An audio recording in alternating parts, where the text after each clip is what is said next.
जय हिंद, नमस्कार, आदाब दोस्तों। और मेरे साथ आप देख रहे हैं TV A to Z news. जैसा कि आप सभी जानते हैं, छठे चरण की वोटिंग संपन्न हो चुकी है। सातवां चरण होना अभी बाकी है, जिसके चलते जनता ने कर दिया एक बड़ा खुलासा। जनता ने बता दिया कि अब की बार देश का प्रधानमंत्री कौन बनने जा रहा है। अभी अभी ताजा सर्वे सामने निकल करके आया है। इस सर्वे में हम जानने वाले हैं कि अब की बार तीसरी बार बनेंगे प्रधानमंत्री नरेंद्र मोदी या फिर प्रधानमंत्री बनेंगे राहुल गांधी। इस ताजा सर्वे ओपिनियन पोल में हम जानने वाले हैं 2024 में किसकी सरकार बनेगी, क्योंकि जैसे जैसे चुनाव अंतिम चरणों में पहुंच रहा है, वैसे वैसे सियासी लड़ाइयां भी तेजी से चल रही हैं। एक दल दूसरे दल पर पलटवार करते हुए अपने दल की मजबूत स्थिति का दावा कर रहे हैं। मोदी सरकार तो यहां तक का दावा कर रही है कि अब की बार मोदी सरकार 400 पार। वहीं कांग्रेस महागठबंधन अर्थात इंडिया महागठबंधन दावा कर रहे हैं कि कांग्रेस का मैनिफेस्टो कांग्रेस को पूर्ण बहुमत की सरकार बनाने में कामयाब करेगा। 4 जून को क्या स्थिति रहने वाली है, आज की इस वीडियो में हम जानने वाले हैं। इन सभी प्रश्नों का जवाब दोस्तों आपको इस वीडियो में मिल जाएगा। वीडियो के अंत तक जरूर बने रहें। चलिए शुरू कर लेते हैं और देखते हैं सबसे पहला राज्य। लेकिन उससे पहले मैं आपको जानकारी के लिए बता देती हूं कि लोकसभा की कुल 543 सीटें हैं, जिसमें से 487 सीटों पर चुनाव हो चुका है, यानी कि लगभग 90% चुनाव संपन्न हो चुका है। अब देखना होगा कि कौन सा गठबंधन बहुमत के आंकड़े को यानी कि 272 को पार करके अपनी सरकार बनाने जा रहा है। और दोस्तों अभी तक भी वीडियो को लाइक नहीं किया है तो वीडियो को लाइक कर लीजिए और चैनल को प्लीज करके सब्सक्राइब जरूर कर लीजिए, क्योंकि दोस्तों आने वाली वीडियो आप तक जल्दी पहुंच सके और हर खबर हम राजनीतिक से जुड़ी सबसे पहले आपको पहुंचाते रहेंगे। चलिए दोस्तों अब बात कर लेते हैं राज्यों की। देखते हैं सबसे पहला राज्य आता है आंध्र प्रदेश। आंध्र प्रदेश में लोकसभा की 25 सीटें आती हैं। एनडीए के खाते में 5 व इंडिया महागठबंधन के खाते में 9। अन्य दल की बात करें तो अन्य दल के खाते में 11 लोकसभा सीट जाती हुई दिखाई दे रही है। ये कहें कि क्षेत्रीय पार्टी आंध्र प्रदेश में काफी मजबूत स्थिति में दिखाई दे रही है। चलिए दोस्तों बात कर लेते हैं अगले राज्य कर्नाटक की। कर्नाटक में लोकसभा की 28 सीटें आती हैं। एनडीए यानी बीजेपी के खाते में 8, कांग्रेस इंडिया महागठबंधन के खाते में 20। अदर पार्टी की बात करें तो कर्नाटक राज्य में अदर पार्टी का खाता खाली रह सकता है। इसी के साथ दोस्तों बात कर लेते हैं अगले राज्य की। दोस्तों अगला राज्य आता है जिसका नाम है महाराष्ट्र। महाराष्ट्र में लोकसभा की 48 सीटें आती हैं। एनडीए के खाते में 12, इंडिया महागठबंधन यानी कांग्रेस वाले विपक्षी दल के खाते में 31। अदर पार्टी की दोस्तों बात करें तो 5 लोकसभा सीट जाती हुई दिखाई दे रही हैं। एनडीए बीजेपी को महाराष्ट्र में नुकसान का सामना करना पड़ सकता है। बात करते हैं केंद्र शासित प्रदेश की। केंद्र शासित प्रदेश में लोकसभा की 6 सीटें आती हैं। एनडीए के खाते में 3 व इंडिया महागठबंधन के खाते में 3। दोनों ही पार्टियां केंद्र शासित प्रदेश में बराबरी करती हुई नजर आ रही हैं। चलिए दोस्तों इसी के साथ बात कर लेते हैं अगले राज्य की। अगला राज्य आता है उत्तराखंड।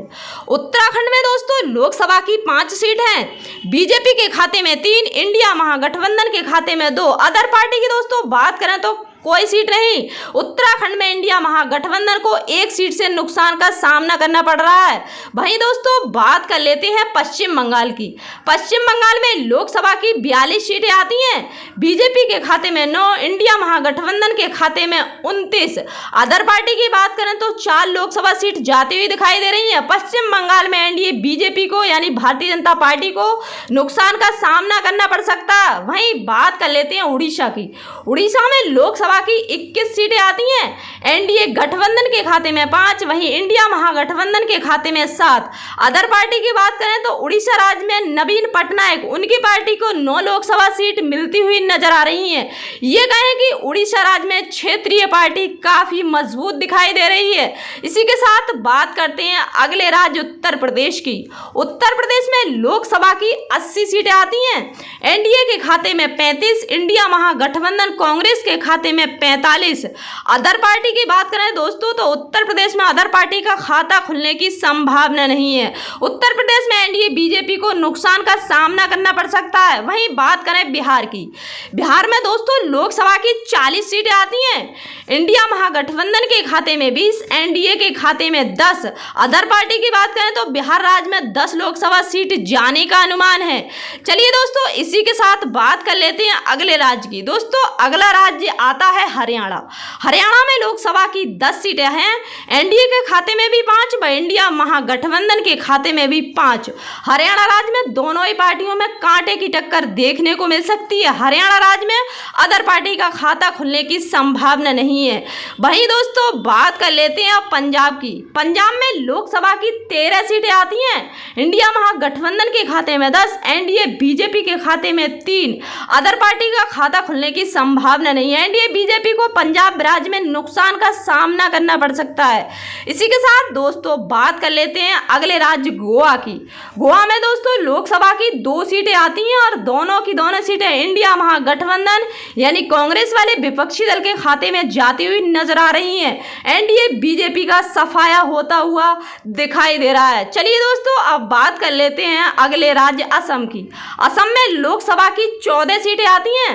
इंडिया महागठबंधन कांग्रेस के खाते में 11 यानी बीजेपी के खाते में 3। अदर पार्टी की बात करें तो अदर पार्टी का असम राज्य में खाता खाली रह सकता है। एनडीए बीजेपी को असम में नुकसान का सामना करना पड़ सकता है। वहीं बात कर लेते हैं अब छत्तीसगढ़ की। छत्तीसगढ़ में लोकसभा की 11 सीटें आती हैं। एनडीए के खाते में 5, इंडिया महागठबंधन के खाते में 6। अदर पार्टी का बात करें तो कोई सीट नहीं। इंडिया महागठबंधन को छत्तीसगढ़ में 1 सीट से फायदा मिलता हुआ नजर आ रहा है। वहीं दोस्तों बात कर लेते हैं तमिलनाडु की। तमिलनाडु में लोकसभा की 39 सीटें हैं। इंडिया महागठबंधन कांग्रेस के खाते में 20, एनडीए बीजेपी यानी भारतीय जनता पार्टी के खाते में 15 लोकसभा सीट। अदर पार्टी की बात करें तो अदर पार्टी के खाते में 4 लोकसभा सीट जाने का अनुमान है। इसी के साथ दोस्तों बात कर लेते हैं अगले राज्य की। तो दोस्तों अगला राज्य आता है जिसका नाम है केरल। केरल में लोकसभा की 20 सीट हैं और 20 की 20 सीट इंडिया महागठबंधन यानी कांग्रेस वाले विपक्षी दल के खाते में जाती हुई नजर आ रही है। केरल राज्य में एनडीए बीजेपी का सफाया होता हुआ नजर आ रहा है। इसी के साथ दोस्तों अगले राज्य की बात करें तो अगला राज्य तेलंगाना। तेलंगाना में लोकसभा की 17 सीटें आती हैं। बीजेपी के खाते में 10, इंडिया महागठबंधन यानी कांग्रेस के खाते में 7। अदर पार्टी की बात करें तो खाता खुलने की संभावना नहीं है। तेलंगाना राज्य में इंडिया महागठबंधन को नुकसान का सामना करना पड़ सकता है। वहीं बात करते हैं मणिपुर की। मणिपुर में दोस्तों लोकसभा की 2 सीटें आती हैं। एनडीए के खाते में 1 और इंडिया महागठबंधन के खाते में 1। मणिपुर राज्य में भी दोनों ही पार्टियों में कांटे की टक्कर देखने को मिल सकती है। मणिपुर राज्य में अदर पार्टी का खाता खुलने की संभावना नहीं है। चलिए दोस्तों अब बात करते हैं मध्य प्रदेश की। मध्य प्रदेश में लोकसभा की 29 सीटें आती हैं। बीजेपी के खाते में 15, कांग्रेस इंडिया महागठबंधन के खाते में 14। मध्य प्रदेश में एनडीए बीजेपी को 1 सीट से फायदा मिलता हुआ नजर आ रहा है। इसी के साथ दोस्तों बात कर लेते हैं अगले राज्य की। तो अगला राज्य आता है त्रिपुरा। त्रिपुरा में दोस्तों लोकसभा की 2 सीट हैं। बीजेपी के खाते में 1, कांग्रेस इंडिया महागठबंधन के खाते में 1। त्रिपुरा राज्य में भी दोनों ही पार्टियों में कड़ी टक्कर देखने को मिल सकती है। त्रिपुरा राज्य में अदर पार्टी का खाता खुलने की संभावना नहीं है। चलिए दोस्तों अब बात कर लेते हैं अगले राज्य जम्मू कश्मीर की। जम्मू कश्मीर में लोकसभा की 6 सीट आती हैं। एनडीए के खाते में 3 व इंडिया महागठबंधन के खाते में 3। जम्मू कश्मीर राज्य में भी दोनों ही पार्टियों में मुकाबला कांटे का देखने को मिल सकता है। अदर पार्टी का खाता खुलने की संभावना नहीं है। चलिए दोस्तों बात करते हैं अगले राज्य मेघालय की। मेघालय में लोकसभा की 2 सीट हैं और दोनों की दोनों सीटें एनडीए बीजेपी यानी भारतीय जनता पार्टी के खाते में जाती हुई नजर आ रही है। मेघालय राज्य में इंडिया महागठबंधन का सफाया होता हुआ नजर आ रहा है। चलिए दोस्तों इसी के साथ बात कर लेते हैं अरुणाचल प्रदेश की। अरुणाचल प्रदेश में लोकसभा की 2 सीट हैं। एनडीए के खाते में 1 व इंडिया महागठबंधन कांग्रेस के खाते में 1। अरुणाचल प्रदेश में भी दोनों ही पार्टियां बराबरी कर रही हैं। अदर पार्टी का खाता नहीं खुल रहा है। चलिए दोस्तों अब बात कर लेते हैं अगले राज्य झारखंड की। झारखंड में लोकसभा की 14 सीटें आती हैं। एनडीए के खाते में 6, इंडिया महागठबंधन कांग्रेस के खाते में 8। अदर पार्टी की बात करें तो कोई सीट नहीं। झारखंड राज्य में एनडीए बीजेपी को नुकसान का सामना करना पड़ सकता है। चलिए दोस्तों इसी के साथ बात करें अगले राज्य राजस्थान की। राजस्थान में लोकसभा की 25 सीटें आती हैं। एनडीए बीजेपी बीजेपी के खाते में 15, इंडिया महागठबंधन के खाते में 10। अदर पार्टी की दोस्तों बात करें तो खाता खुलने की संभावना नहीं है। इंडिया महागठबंधन को नुकसान का सामना करना पड़ सकता है। चलिए दोस्तों बात कर लेते हैं गुजरात की। गुजरात में दोस्तों लोकसभा की 26 सीटें आती हैं। एनडीए यानी बीजेपी को 20 सीट, इंडिया महागठबंधन कांग्रेस को 5, अदर पार्टी की बात करें तो 1 लोकसभा सीट जाने का अनुमान है। चलिए इसी के साथ आगे बात करते हैं देश की राजधानी दिल्ली की। दिल्ली में लोकसभा की 7 सीट आती हैं। एनडीए यानी बीजेपी के खाते में 2, इंडिया महागठबंधन कांग्रेस वाले विपक्षी दल के खाते में 4। अदर पार्टी की बात करें तो अदर पार्टी के खाते में दिल्ली राज्य में 1 लोकसभा सीट जाती हुई नजर आ रही है। चलिए दोस्तों बात कर लेते हैं हिमाचल प्रदेश की। हिमाचल प्रदेश में लोकसभा की 4 सीट है। एनडीए के खाते में 2, इंडिया महागठबंधन के खाते में 2। हिमाचल प्रदेश में भी दोनों ही पार्टियां बराबरी करती हुई नजर आ रही हैं। हिमाचल प्रदेश में अदर पार्टी का खाता खुलने की संभावना नहीं है। वहीं बात करते हैं नागालैंड की। नागालैंड में लोकसभा की 1 सीट है। एक सीट एनडीए बीजेपी यानी भारतीय जनता पार्टी के खाते में जाती हुई नजर आ रही है। चलिए दोस्तों इसी के साथ बात कर लेते हैं अगले राज्य की। तो अगला राज्य आता है सिक्किम। सिक्किम में लोकसभा की 1 सीट है और एक सीट इंडिया महागठबंधन यानी कांग्रेस वाले विपक्षी दल के खाते में जाती हुई नजर आ रही है। इसी के साथ बात करते हैं मिजोरम की। मिजोरम में लोकसभा की 1 सीट है और एक सीट इंडिया महागठबंधन यानी कांग्रेस के खाते में जाती हुई नजर आ रही है। इस प्रकार हमने 543 सीटों का सर्वे विस्तार पूर्वक से जाना, जिसमें से देखा जा रहा है कि एनडीए यानी बीजेपी के खाते में 200 लोकसभा सीट जाती हुई नजर आ रही हैं।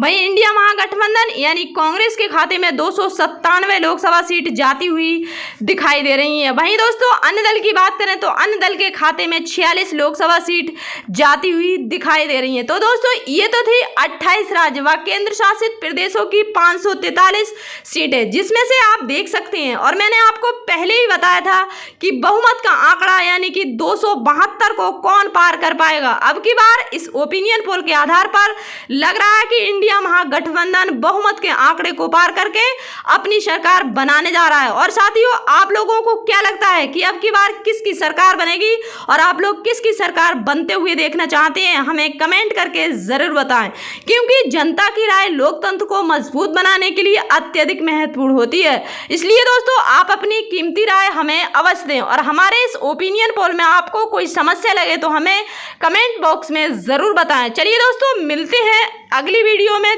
तब तक के लिए जय हिंद जय भारत।